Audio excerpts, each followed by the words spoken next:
Welcome to the Resilience Series. I'm Stephanie Weaver, the author of the Migraine Relief Plan and the upcoming Migraine Relief Plan cookbook. And for that project, I am interviewing a variety of people about the topic of resilience. My guest today is Jennifer Pastiloff. Jennifer is the author of On Being Human, a memoir of waking up, living real, and listening hard, a national bestseller. Jennifer is a nationally recognized yoga and workshop teacher and a force for good on Instagram. And she just launched a Yeah. podcast called What Are You Bringing? Welcome, Jen. Hi, it's so good to be here. I'm excited for this book because I am a migraine sufferer, but I want to touch wood because I haven't had one in a bit. So Well, that's great. I'm So, really, really looking forward to the book. thank you. So, I'd like to start with your hearing loss, which you talk about in your book, and Yeah. how it has impacted you in the world. Yeah. How has it not? Would maybe be a better question. Um, so it's progressively gotten worse as I've gotten older, and on top of hearing loss, I have tinnitus. So I have, like without my hearing aids, maybe I could hear like 10% of my left ear and 20% of my right ear. But then on top of it, I have the constant ringing and whooshing, and it's progressively gotten worse. It's affected me in a lot of ways. I'd say right now in my life, it's my superpower, my listening, because my hearing loss has taught me, even when I resisted it, to listen in other ways. And so I have this reputation of just being this incredible listener, and I know that I am, because I've had to, if you want to call it, I had to be resilient, and I had to adapt, and I had to survive in other ways. So right now, it's my superpower. And it's also, I'm working on this course I'm going to launch called Shame Loss. Like, forget weight loss, let's talk shame loss. And I had a lot of shame around my hearing loss, for a long time. Not anymore, but I did, and it taught me to let go of shame. It taught me how to listen. It taught me how to be compassionate. It's really frustrating. I won't say like every moment's a gift. Bullshit. Uh, Especially at this moment of recording. We're in a global pandemic and everyone wears a masks, and it's like, I want to pull my eyeballs out because I quite literally never know what anyone's saying ever. I read lips. So technology actually is great because everything streams through my hearing aid, so that's easier. But in person with the masks, I mean, so I just feel lost, stupid, confused, and frustrated. So not every moment is a gift, but it's definitely, um, it's something I've accepted. Great. Thank you for that. I think that was a beautiful, rich answer. So, you're very open on social media about the realities of your life in a small Mm-hmm. one bedroom apartment with a husband and a Mm-hmm. son. Mm-hmm. You can see And it, yes, everyone. You can see it. yes. So a lot of people with big social media followings don't do that. They kind of curate their Mm-hmm. what they show to the world. Why do you think it's so important for you to be real? Same reason I'm launching Shame Loss. I got nothing to hide, which is not to say that I share everything with everybody because it's none of anyone's business, but I have nothing to hide. And also, my worth is not at all equivalent to where I live, what I look like, my weight, my money. And these are things that I've become really clear on in my 40s and that I teach. I'm a coach, and I have like a very high success rate getting people to embody this. So I live it. If I'm going to be teaching this, I live it.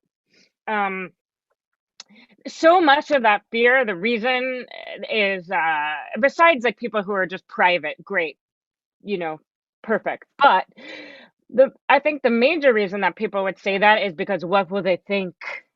People are so terrified of that. And I won't say that I'm free of the good opinion of other people. Of course, I care what people think, but I don't care as much. And I don't let it shut me down. And I don't let it immobilize me. Yeah, and I think one of the things for me as one of your fans and followers is that I feel like you then give me permission to be real in my own life Well, and thanks. to not be afraid to share things and to recognize the power in that because I think last year, I think you had a pretty good Instagram following, and then the pandemic started, and it changed you and your work and what you were doing, and it really kind of exploded people following you. And so that was really interesting to watch. So talk about that, because you were Yeah. making a living Yeah. as a workshop leader, an in-person Yeah. workshop Yeah. leader. All that stopped a year ago, March. So tell me kind of what that Yeah. was like and what you did to pivot, because that's another form of resilience. So, yeah, I just actually made a little video about this yesterday because I was really thinking. I went on a walk and I was thinking about how many times in my life I have felt like I was stuck. And I waited tables almost 14 years at the same joint, and I've been in this apartment 18 years, and it's a thing I do, and I'll feel like I'm stuck. And I was on this walk, and I've like really reinvented myself, and I'm like making money, and I'm coaching, and I'm doing all these virtual retreats. But in the beginning of the pandemic, I quite literally had said sentences like this. Well, I had a good run. I mean, like I was dead, and I couldn't envision anything beyond where I was. So the pandemic hit. I have all these European retreats planned, canceled. I had keynote speeches I was getting a shit ton of money for, canceled. Workshops, canceled. What's that leave me with? Nothing, zero income. And I don't have like a 401k, anything. It was just like that, gone. And not only that, owing people money because deposits who were like, yikes, I need my money back, understandably so, for deposits on France that had been canceled. So I couldn't imagine. And I realized yesterday that I was never stuck. It's just that I always I didn't allow myself to imagine a different future. I didn't allow it. I didn't allow, and I'm not saying this, I want to be really clear. I'm not saying that like if you're, dealing with anything systemic racism or whatever it is, that it's like, oh, just allow. But for me, I wasn't I absolutely wasn't stuck. I was just stuck in my story that this is it. So when the pandemic hit, I do try to live my life in being of service. When the pandemic hit, I used my platform and I was just checking in with people like, do you have enough to eat?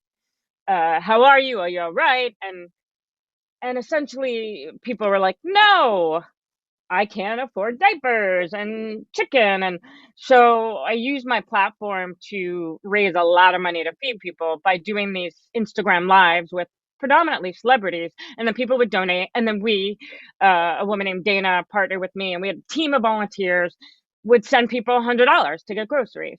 And it really was the thing that saved my life, I think, from the spiral of depression. Um, and then eventually I was like, oh shit, how am I gonna pay rent and feed myself? And like, I gotta think. And and the truth is, with the help of a couple friends, who really were like, all right, girl, let's do this. We had some meetings. They weren't getting money. They were just like, you can do this. We believe in you. And I just needed that push to help me visualize. And here I am now. Wow, I'm making more money doing virtual retreats. I don't want to stop doing in-person stuff, but what it's done is it's given me a whole new sense of possibility, because now I can supplement it. Now not every dime I make has to be because I have to get on an airplane. So it's been a wild year, going from like I wanting to die from depression and like just feeling like lost, to where I am now. It was amazing to watch. I as your friend, from afar, was saying, when is Jen going to start charging people for stuff? Because it was pretty obvious that financially I you were love you for that. I struggling. just love you for that. No, I love seriously, you I for was like, that. when is she, like, why is she not doing paid stuff? Like, it was, Well, I am now. yeah, which is fantastic. And the first time you did one, I was like signing up, because I can send you a little bit of Yeah. money. And, but it was really amazing to watch. And honestly, my business, I'm a speaking coach for live events. So last March, every single thing got canceled. And Yeah. I was sitting Yeah. here going, oh no, this is kind of like, I didn't realize all my eggs were in this one basket, because I really had never envisioned a global pandemic shutting Nobody things did. down. That's the Right. thing. And Like, who yeah, could have thought, right? I right. mean, some people did, but I don't know. Same. All my eggs, like no other revenue streams. Like, wow, wow.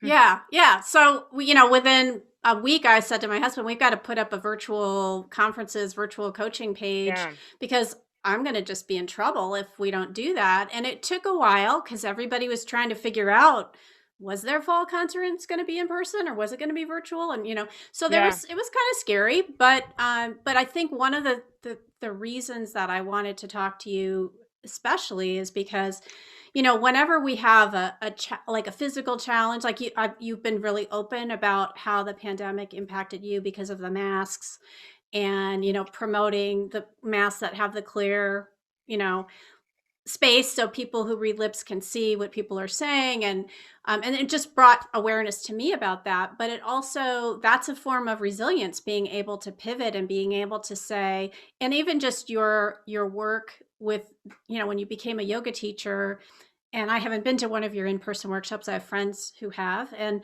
you know, my understanding is that you get like right on the floor in front of people, like right in their face, I and do you because listen in this very because it's deep the only way. way I can hear. I Right. literally so like I joke and I say it's like I get on your lap.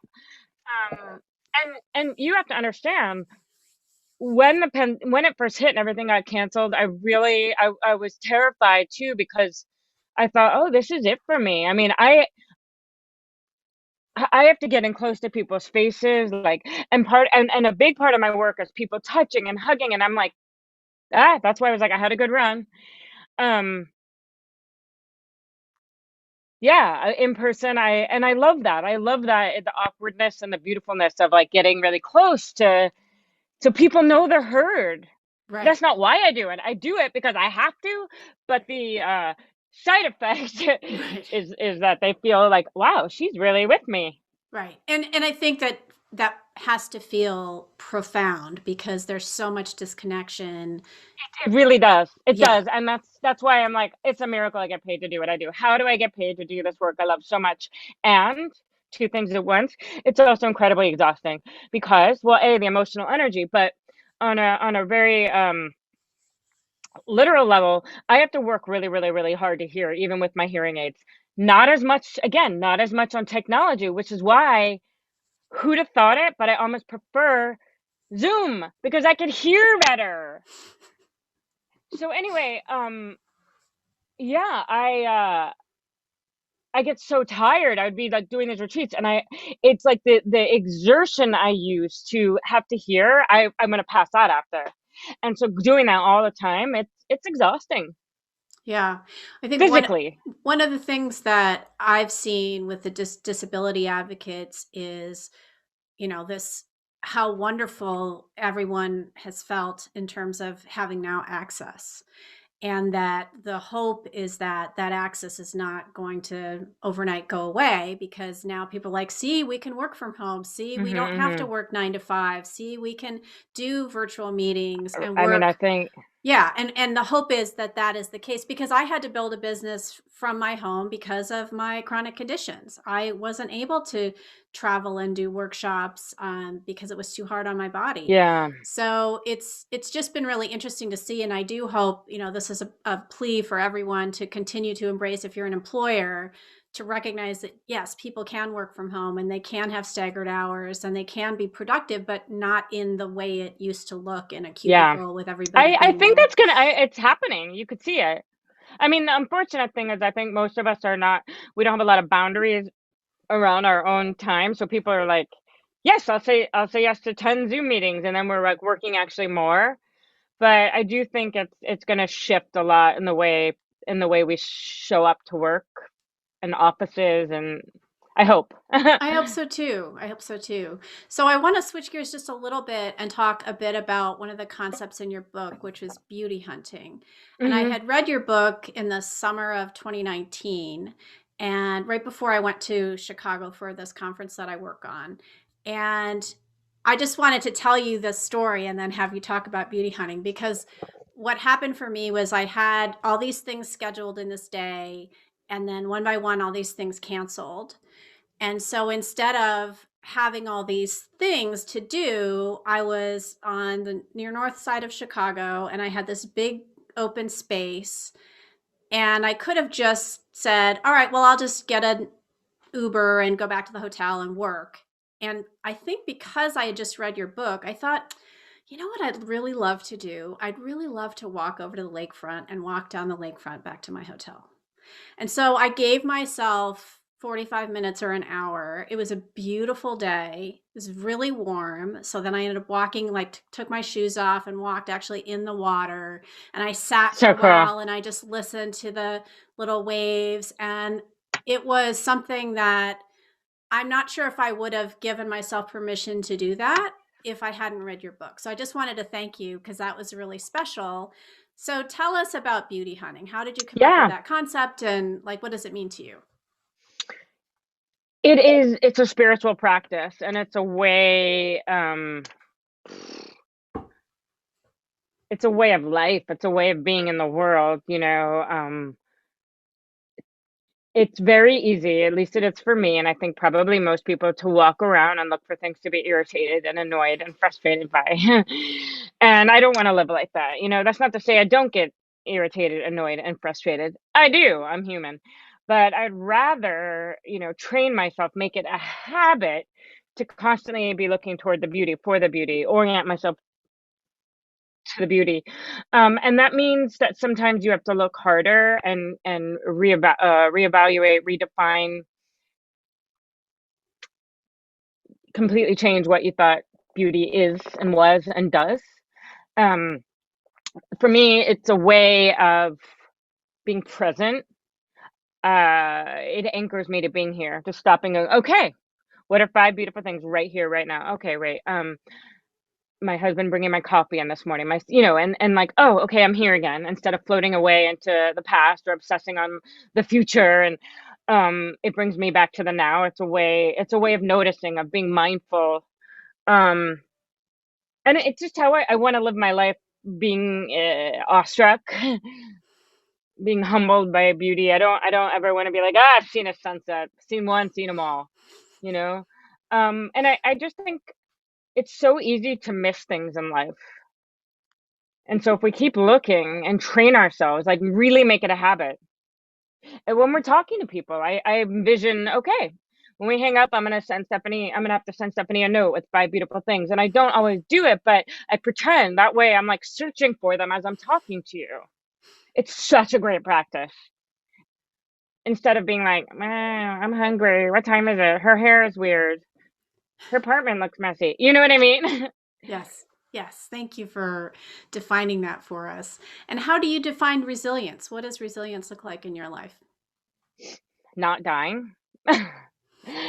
I mean, I don't know. Like, I think there's so many times in my life, and probably a lot of people's lives. I have friends who've lost children, and my sister whose son, when he was diagnosed with this rare genetic disorder. I always say, like, there's two options: keep going or shut down. And there's always the option to shut down, or like never get out of bed again. And it's like, okay, I keep going. I don't know. Resilience looks different every single day, but for me, it's like, all the times that I felt like I was gonna die or I deserved to die, I didn't, and I'm still here. Um,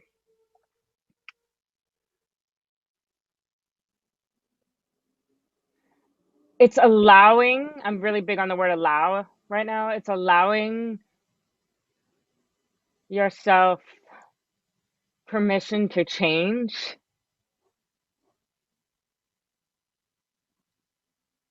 even though it terrifies me.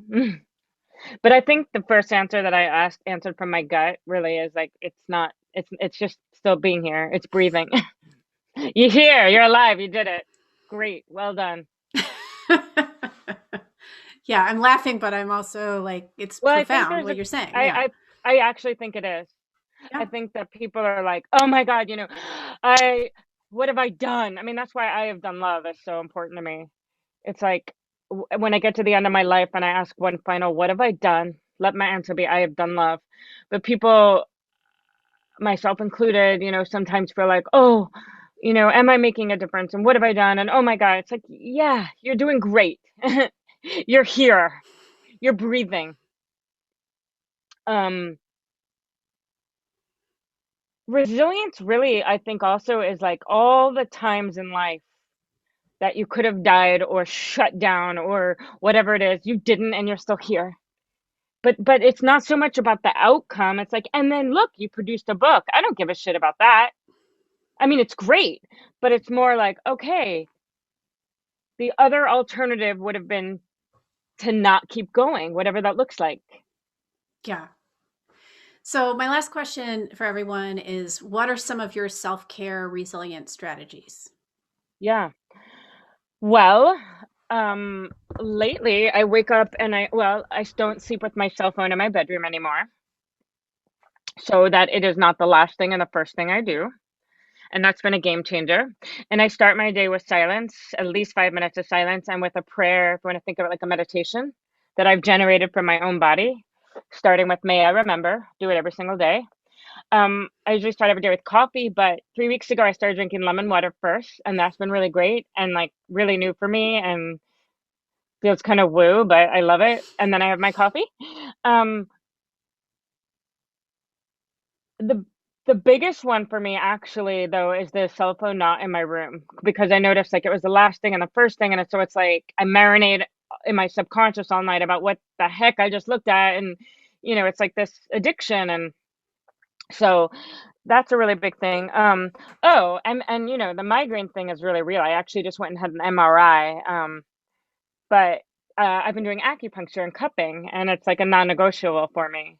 So there's a lot. I've been doing walks to watch the sunset. I've been really into self-care lately, and like, it doesn't have to necessarily cost money. Like acupuncture, sometimes it's like, oh, I'm reading for 20 minutes or 30, a book, the Book of Delights, like not a book I have to read or I need to read for work, just like pleasure, you know. One of my prayers, one of the lines in my prayer is in the morning, may I allow myself pleasure today. So every day, whatever that looks like. I love that. Thank you, Jen. Yeah, Thanks again for being here today and sharing your story. my pleasure. Please follow her on Instagram at Jen Pastiloff and visit her website, jenniferpastiloff.com, to learn more about her virtual workshops and upcoming in-person workshops, which you should definitely sign up for, and you should pay her money to do things for you because she's amazing. You can find her book on being human wherever books are sold, and her podcast, What Are You Bringing, wherever you stream your podcasts. Yeah, Check out other episodes of the Resilience series on Facebook Watch, IGTV, and YouTube, and follow me at SWeaverMPH to learn more about my upcoming book, The Migraine Relief Plan Cookbook, which is due out in spring 2022 from Surrey Books. Thanks so much for watching.